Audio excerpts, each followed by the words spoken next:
Memainkan game dengan grafis yang realistis memang sungguh memanjakan mata, apalagi jika gamenya adalah game horor, di mana semua teror yang diberikan dari gamenya itu terasa semua. Tapi pernahkah kalian mencoba game-game horor dengan grafik seperti ini?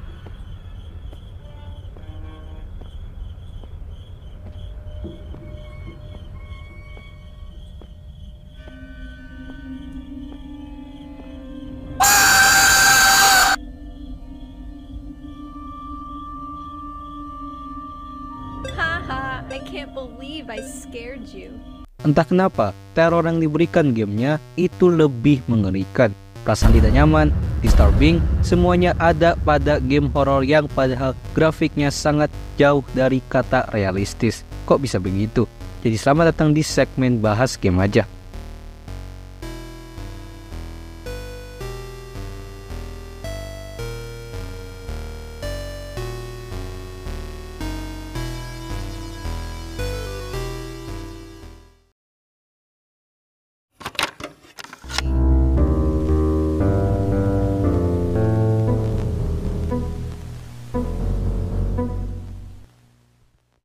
Horor telah menjadi sebuah genre yang banyak diminati oleh orang-orang.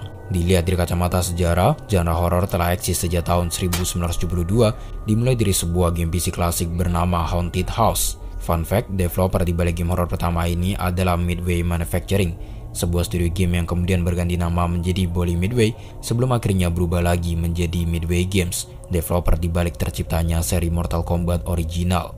Nah, sejak munculnya Haunted House, game horor terus mengalami perkembangan. Bahkan hingga saat ini, game horor selalu identik dengan yang namanya teror, dan tiap game memiliki caranya sendiri dalam meneror para pemain. Ambil saja beberapa contoh, seperti game horror adventure ala Resident Evil yang menghadapkan kita pada teror zombie atau mutan, game horror survival di mana kita hanya bisa berlari dan bersembunyi seperti Outlast, game horror yang mengharuskan kita untuk bertahan hidup di dalam ruang security kecil seperti Five Nights at Freddy's, dan masih banyak lagi. Selain bentuk teror yang sangat bervariasi, grafik game-game horor juga mengalami perubahan signifikan dari waktu ke waktu. Dari yang awalnya berupa grafis pixel tahun 90-an, sampai kemudian berubah menjadi grafis realistis yang memiliki detail-detail kecil mendekati dunia nyata. Semakin realistis grafisnya, semakin nyata pula kesan yang dibawakan oleh sebuah game. Dan hal inilah yang membuat para pemain merasa ketakutan saat memainkan game horor bergrafis realistis. Tidak lain karena grafis realistis tersebut telah membuat kehadiran hantu, monster, atau entitasnya seolah benar-benar ada. Tapi setelah industri game dipenuhi dengan game-game bergrafis realistis selama lebih dari 1 dekade, grafis semacam ini mulai dianggap biasa, bahkan terkadang dianggap terlalu berlebihan. Game horor juga mengalami hal serupa, di mana banyak sekali developer indie yang bisa dengan mudahnya menggarap game horor bergrafis realistis tanpa mengedepankan teror di dalam gamenya. Di titik ini, para pemain tidak lagi merasa ketakutan yang sama seperti saat dulu mereka memainkan game-game horor. Namun, semua itu berubah ketika beberapa studio game indie mulai membuat game-game horor dengan grafis berkualitas rendah. Bahkan ada yang mendekati grafik game pada zaman PS1. Beberapa nama seperti Puppet Combo, Chillaz Art, dan 616 Games mungkin langsung terdengar familiar di telinga kalian, karena studio-studio itulah yang cukup berhasil membawakan teror dan atmosfer mengerikan dalam game-game horor mereka. Banyak orang sampai berpendapat bahwa game horor dengan grafis rendah justru terkesan jauh lebih mencekam dibandingkan game horor bergrafis realistis. Tapi, apa alasannya?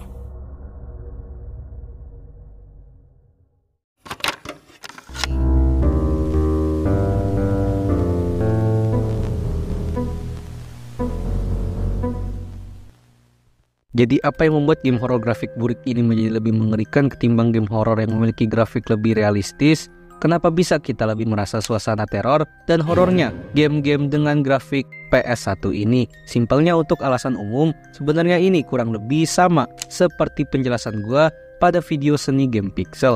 Kalian bisa cek aja. Yang intinya karena grafiknya diturunkan kualitasnya, para developer indie ini bisa lebih fokus untuk membuat aspek lain dari gamenya, entah itu dari plot, sound design, dan mekanismenya. Sehingga wajar aja kalau game-game horor dengan grafik rendah ini memiliki esensi horor yang lebih mengerikan.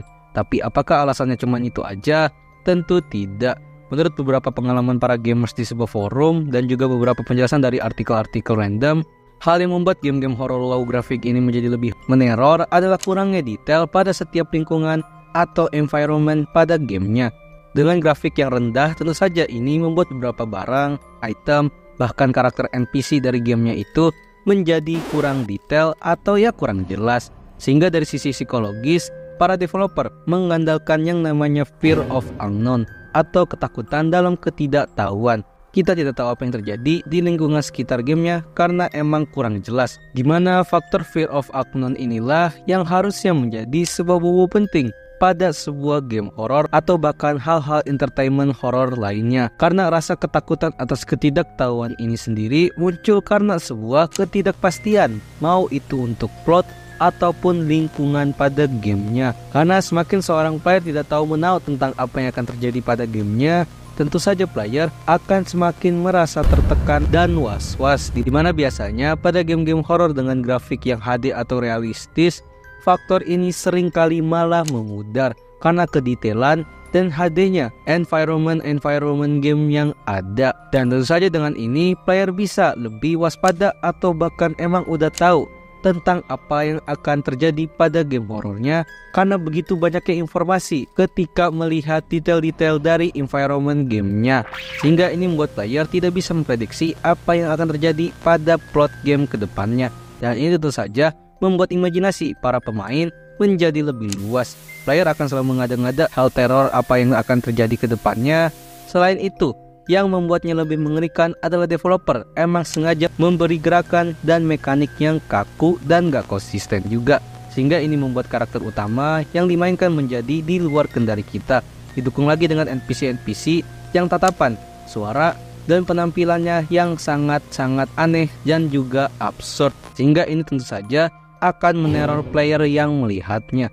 Intinya, seni dari ketidakjelasan, ketidaktahuan, dan keabsurdan lah yang menjadi sebuah game horor dengan grafik rendah menjadi sangat mengerikan. Bahkan lebih mengerikan dibandingkan game-game horor yang memiliki grafis realistis. Jadi kira-kira apa kalian punya alasan lain? Bisa banget buat tambahin di kolom komen. Terima kasih sudah menonton video ini. Gimana? Apa kalian penikmat dari game-game horor indie ini? Silahkan komen juga. Sekali lagi dari video ini membuktikan kalau grafik bukanlah sebuah tolak ukur kalau sebuah game menjadi sangat bagus. Karena di era sekarang, game-game yang grafik low quality seperti ini pun memiliki esensi game yang lebih dapat ketimbang game-game yang realistis. Dan juga terima kasih kepada channel Drum karena sudah membantu dan collab untuk yang kedua kalinya di video ini. Jadinya video bahas game aja kali ini bisa jadi lebih variatif aja. Jadi, apakah ada culture game yang bisa gue bahas lagi? Bisa banget buat request di kolom komen dan semoga requestannya relate dengan audiens Indonesia. Jadi, jangan lupa subscribe Dazzle. Dah. You are a summer and after all I'll keep